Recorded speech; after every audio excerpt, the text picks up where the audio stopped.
10 মাসে মুখ্যমন্ত্রী বদল করে যে বিজেপির ধস ঠেকাতে যাবে না এই কথাটা আমরা গতকালকেও বলেছি। তার মানে আজকে এটা প্রমাণিত হলো যে 4 বছর ধরে ভারতীয় জনতা পার্টি ত্রিপুরার মানুষকে তারা স্বচ্ছ প্রশাসন, তারা মানুষের উন্নয়ন করতে ব্যর্থ হয়েছে। এটা তো এবং এটা বারবার তৃণমূল কংগ্রেস যে কথাটা বলেছে যে তৃণমূল কংগ্রেস যবে থেকে ত্রিপুরার মাটিতে পা রেখেছে আমরা তবে থেকেই বলছি যে ত্রিপুরার মানুষকে যা যা প্রতিশ্রুতি ভারতীয় জনতা পার্টি সরকারে আসার আগে দিয়েছিল একটাও পূরণ করতে পারেনি।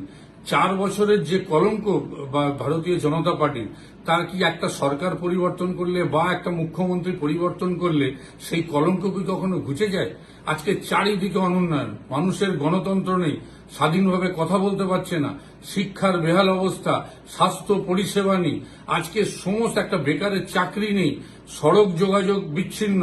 পানীয় জল মানুষ পাচ্ছেন না ঘরে ঘরে, বিদ্যুৎ নিরবিচ্ছিন্ন, বিদ্যুৎ তো দূরের কথা 100% বিদ্যুৎ পৌঁছায়নি, তার উপরে রোজ লোডশেডিং,